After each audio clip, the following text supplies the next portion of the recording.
दोस्तों, मैं हूँ आपका दोस्त इब्राहिम राजपूत। आज की प्यारी बात, अल्लाह की रहमत से कभी मायूस नहीं होना चाहिए। अल्लाह ताला फरमाते हैं कि हर तंगी के बाद आसानी है। दोस्तों, मैं आपको दिखाऊंगा अपने खरगोश के बच्चे जो बहुत प्यारे हैं।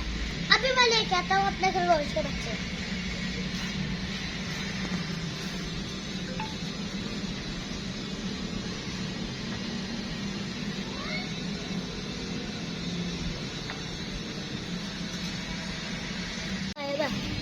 ये देखिए कितने प्यारे प्यारे क्यूट से बच्चे हैं। इससे भी छोटे छोटे बच्चे हैं जिन पे बाल नहीं उगे, वो कल ही पैदा हुए हैं।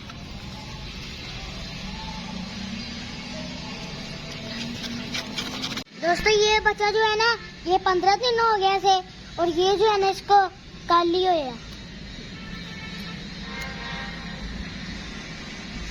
ये जो खरगोश होते हैं ना, ये हर माह ना 5 से 6 बच्चे देते हैं। हमने सिर्फ 2 खरगोश लिए थे, अब हमारे पास 25-30 खरगोश हो गए हैं। और कुछ खरगोश जो है ना, हमने अपने कजन को भी दिए हैं।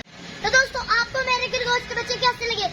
अच्छे लगे हो तो कमेंट में जरूर बताइएगा और मेरे चैनल को सब्सक्राइब भी कर देगा और बेल के आइकन को भी दबा दे, ताकि मेरी हर आने वाली वीडियो जो है ना, वो आप तक पहुंचती रहे। तो आज ये वीडियो नहीं, मिलते हैं अगली वीडियो में। तब तक के लिए अल्लाह हाफिज।